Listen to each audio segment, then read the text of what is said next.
Right. So a few days ago, there was a debate at the Joe Rogan podcast between Douglas Murray and Dave Smith. Oh, I heard that one.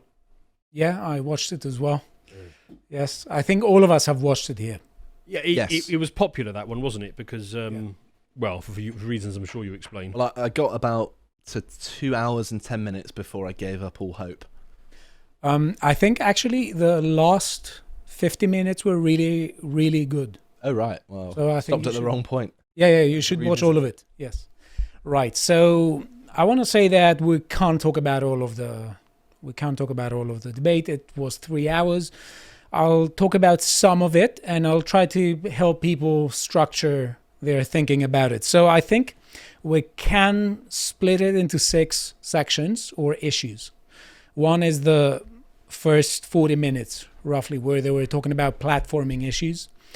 The other is about algorithmic issues. Then they were talking about foreign policy, Qatari funding in the US. And then we have the Have You Been to Gaza section, which we are going to talk about. And then the last bit, I think, was the collateral damage section, where, to my mind, the way I saw it, Dave Smith was making more of a deontological argument about the collateral damage involved in Gaza, whereas Douglas Murray was... I'm not sure what you mean by that. Well, we'll get there. No. Literally the word deontological. I don't know what it means. Where you say that there are some things that are right and wrong to do, full stop, irrespective of consequences. Oh, that's what it means. Okay, That's got it. I think that's how I would give a charitable interpretation of his point. So it's a clash of two different ethical perspectives on the issue.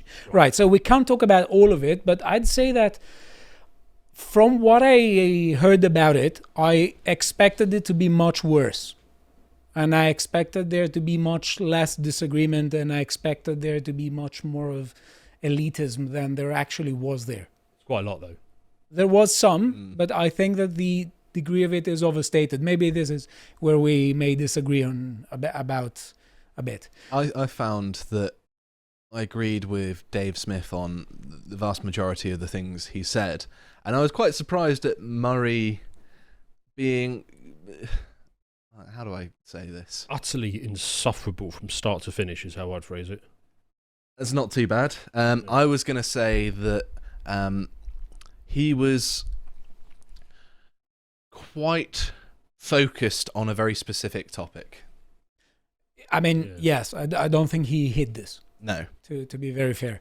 I think that basically he did come off as arrogant in several places, but that is his style. If it's a problem now, why wasn't it a problem before when he was targeting the wokies? So it's his style. And also I think that the degree in which he was presented as saying that some people shouldn't be platformed, I think that this is a misrepresentation. His main issue was an issue with balanced platforming. Can we talk about the platforming side of things? Yeah, but give me a minute so I contextualize the platforming thing. So basically, the first 40 minutes were about Daryl Cooper. Mm-hmm. That was what the first 40 minutes were about. Who was interviewed by Tucker Carlson, and he made a statement that Churchill was the real villain of World War II. At least that's how I think he said what I think he said. Oh, he said that turn of phrase, didn't he? Yeah. He also had a thread talking about why he thinks that Churchill was the real villain of World War II. And because he was platformed by Tucker Carlson, everyone was talking about it. I think it's largely because Churchill could not afford to be Churchill, so he had to make some concessions. Well, I think that it's a good thing for people to check our Churchill roundabout discussion. I think there was healthy disagreement in it. I think it was a very interesting discussion between us all, because we basically had a panel of all the hosts and we had a very mature and civil discussion. And we had plenty of perspectives. Mm-hmm. So I think that was a good thing, to have several perspectives without hitting each other and try to...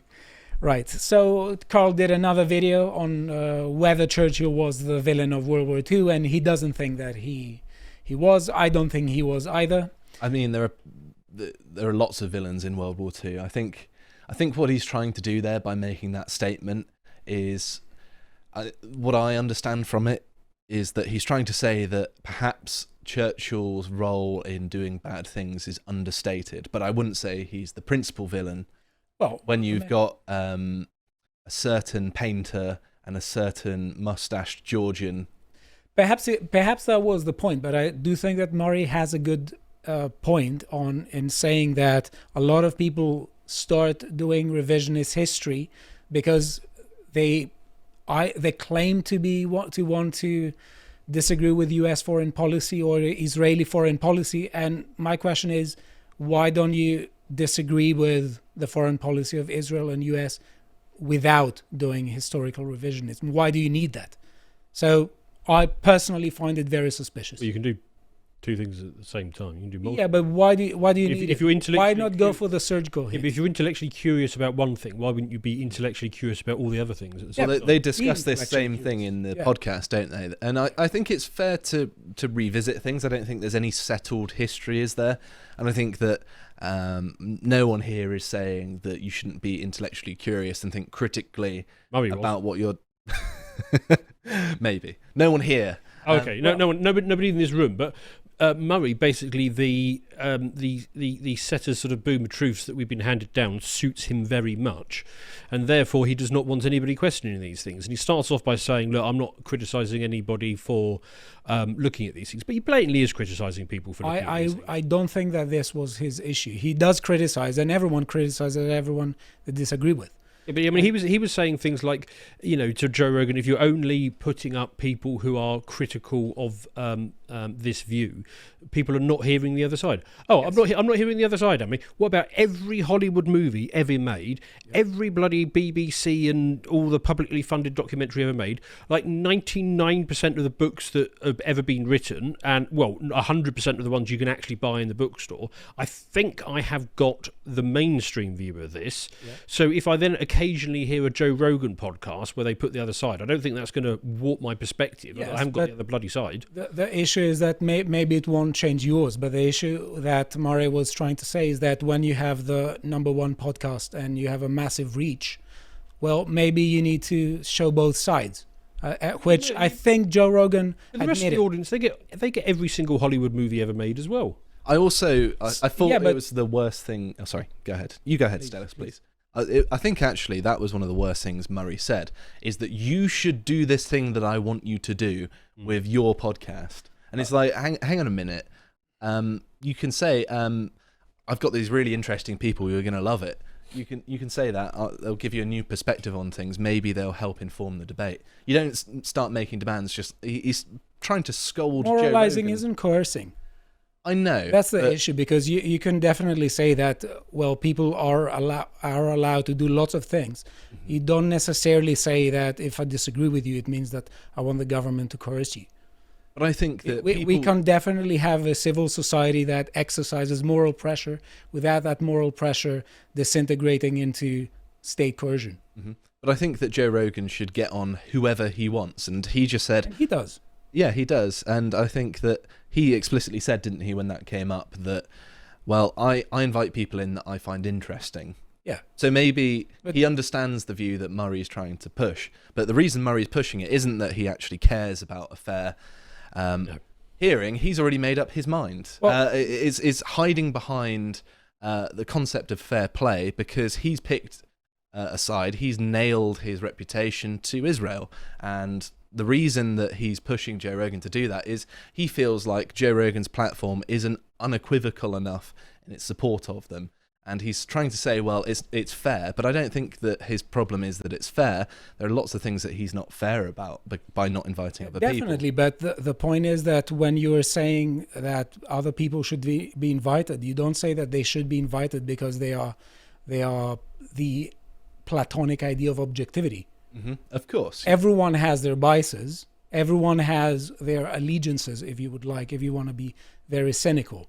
But that doesn't mean that when you have, for instance, the massive reach, you shouldn't try to present every side. And if your shtick is, I'm a relaxed bro and I want to hear everyone, platform everyone. Mm-hmm. And that was Murray's point.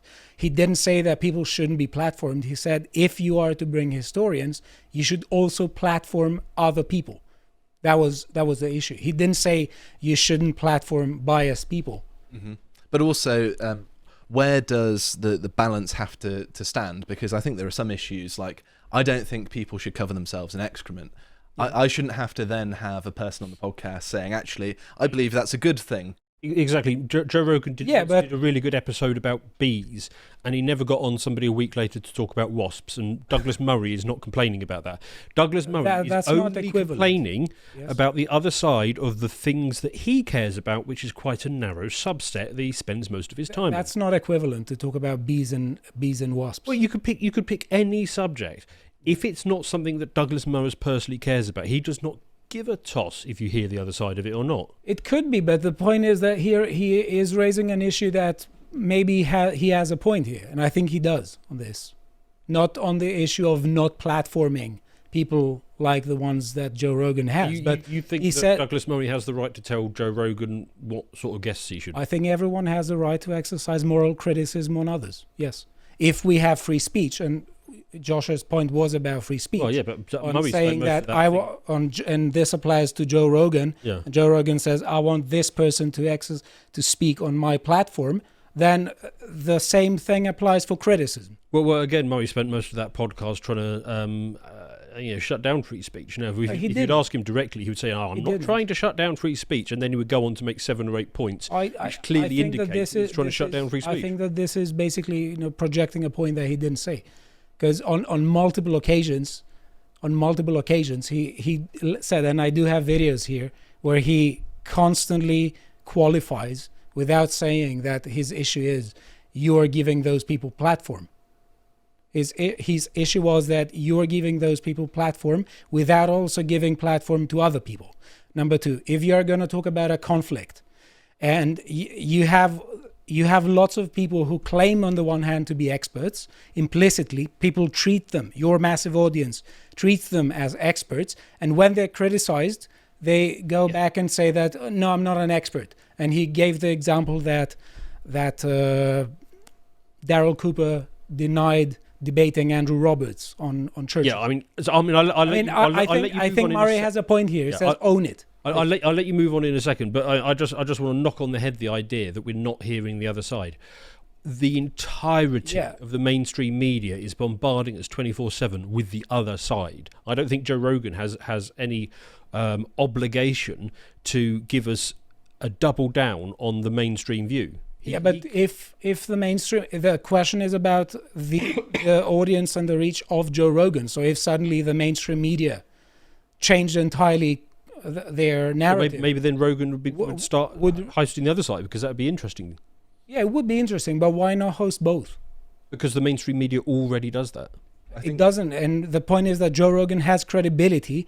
Mainstream media has lost credibility. Well, that's the mainstream media's problem. It's not Joe Rogan's problem. I think there are 2 things to add here. The first of which is that I think that Douglas Murray had an idea of Daryl Cooper that's perhaps worse than the reality, because recently Daryl Cooper's done a history video talking about anti-Semitism and things like that, where he's painting it as, look at these terrible things that people have, the Jewish people have been through.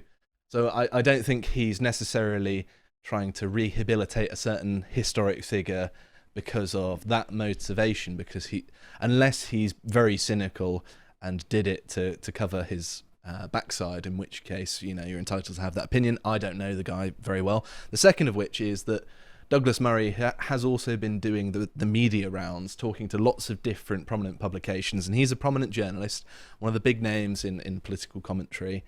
And by saying, you shouldn't speak to this Daryl Cooper guy, I don't like him. I don't think he said you shouldn't speak to Daryl Cooper. He said Daryl Cooper should speak to Andrew Roberts. Mm-hmm. And Daryl Cooper denied it. So his point wasn't that Cooper wasn't platformed. His point was that when Cooper was offered a platform to debate Andrew Roberts, he said no.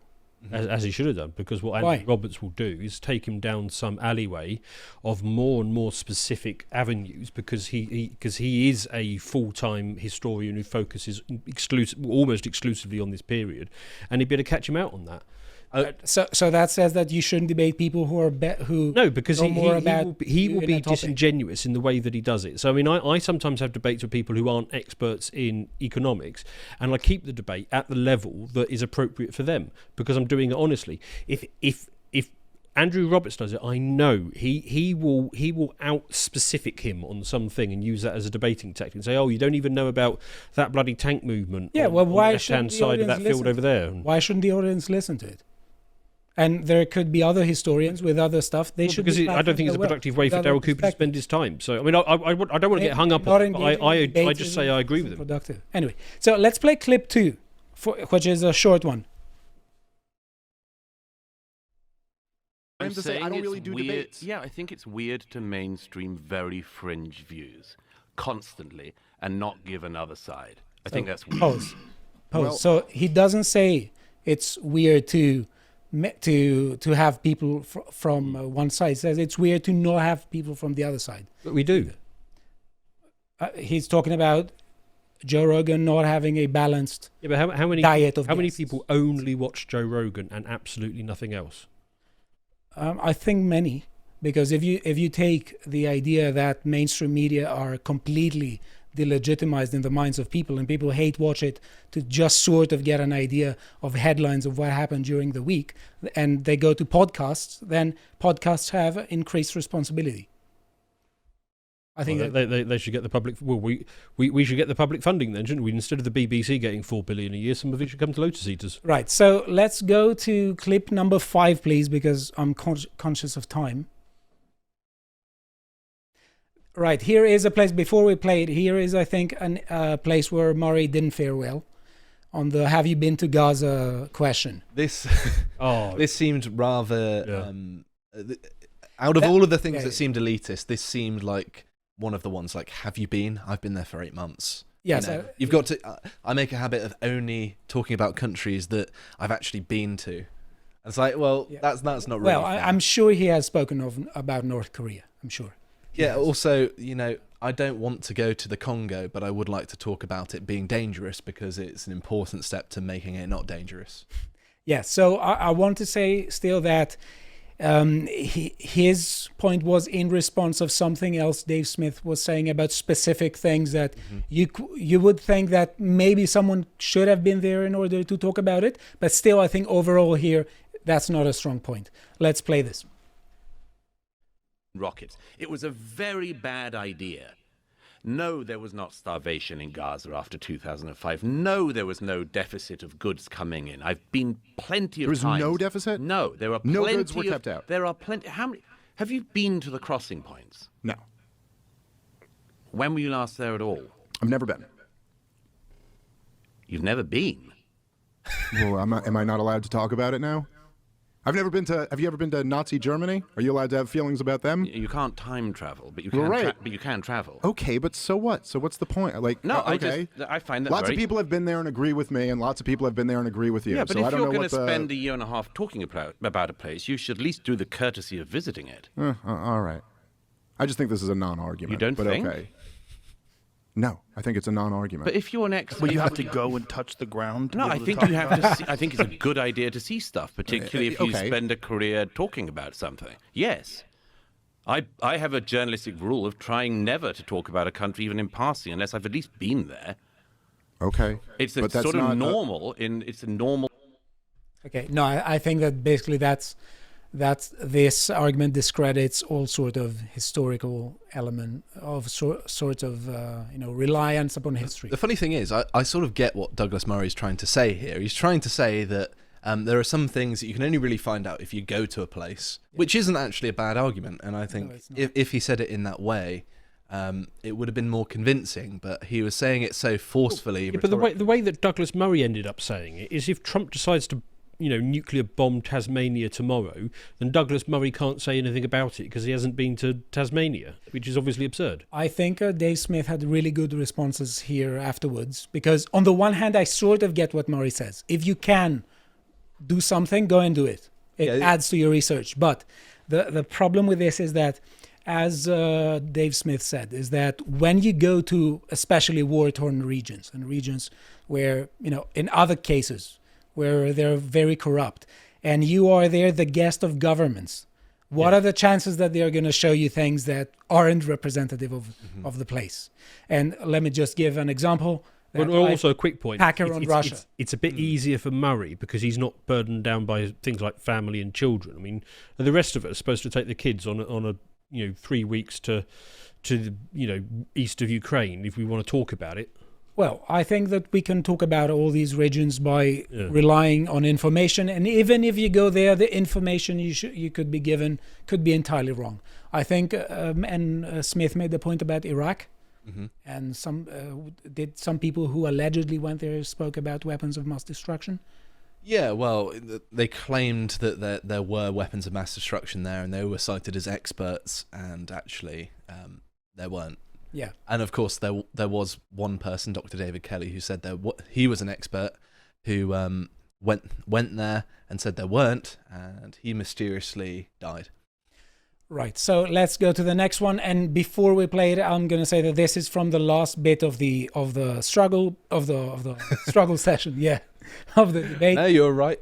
Where they were talking about the death toll in Gaza, and all of the things you would expect were there. The contest about the numbers, people talking about the ceasefire, Dave Smith talking about the collateral damage, and I think that was a tragic section because the topic is tragic, and I think that I want to play what Dave Smith said here. Slaughtering, it's war. Okay, I think you're okay. They're not being slaughtered.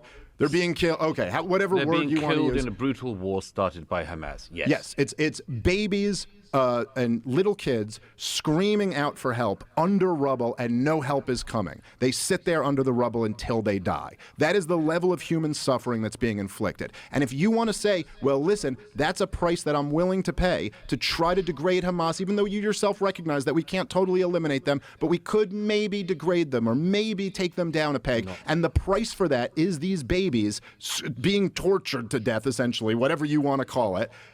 Okay. But from the other side of that story, like if there's, like, I got little kids, I don't know if you have kids, I know you have kids, Joe. If anybody ever was saying to me that, like, my kids were the acceptable price for this policy that we want to put into place, I'm saying I don't think there's any scenario, Douglas, where there would be any time where you would accept Israeli kids dying like that as an acceptable price for a policy that you're going to be advocating for. First of all, again, go back to the what is actually happening. I think we can post the video. So that was the last bit. I had to show it because I want people to get an idea of what the debate was about. So my issue basically is that Murray has a point when he talks about historical revisionism and the unbalanced platform, because if you want to, for instance, criticize the Israeli operation in Gaza, the war in Gaza, if you want to criticize potential involvements of the U.S. government into it, and as Dave Smith was saying, he was particularly worried about a potential conflict with Iran, you don't have to take the route of let's say revising World War II history. These two are disconnected, one thing from another. If you care so much about this, go straightforwardly and talk about that, which for the most part maybe he is doing. I'm not saying this against Dave Smith, but I am saying it in support of Murray's point that there is an issue of responsibility with respect to balanced platforming, and bear in mind of the potential dangers of movements who may profit from it. Yeah, I think that there was a little bit of equivalence in what Murray said that you didn't do there, whereby he was trying to suggest that Darryl Cooper had things to say about contemporary Israeli policy. That was sort of, even though it wasn't said explicitly, it sort of implied that, well, the reason he's doing this isn't that he's actually interested in history, it's because he's got things to say about Israel. And I think that is a false equivalence, because he's known for doing lots of things about history. Whether he's an expert or not, people can debate. Yeah. I personally think you don't. I think you should judge people on their merits and not their credentials necessarily. And I say that as someone who's paid a lot of money to go through and get credentials. You're even more credentialed than I am. So, to be fair, and I will say this because there was also another part. I think I had it for clip 4. No, it's okay. Let's just forget it. But that was a non-issue. It was presented as being a debate about expertise, and it wasn't actually. And I think that's on the 4th one. It's okay. Let's just leave it. But what both said is that not every view is of equal value, and Dave Smith agreed on this. Mm-hmm. So I think it was a red herring by some people to present the debate as being a debate about experts versus non-experts. I think also the subsequent debate coloured how people viewed the podcast, and people debated it outside of it, didn't they? Yeah. And I think that actually most people are in agreement that as long as you have good arguments, people will listen to you. Yeah. And it doesn't necessarily matter about your credentials, but sometimes people with credentials can be very wrong, sometimes they can be very right. Yeah. It's I think most people agree with that, and it's not actually that complicated. And in communities, in scientific communities, you have disagreement. Mm-hmm. Fitness bros, for instance, they're really confusing me. Are you supposed to have coffee with an empty stomach or not? I don't know. I drink it every morning. I'm still here. Me too, yeah. But, half of them say yeah, half of the others say no. That's true of experts as well, to be honest. Right. A lot of my time in psychology is just, two sides. Right. If you would like to watch the full uncut version that is also uncensored, head on over to lotuseaters.com to find out more.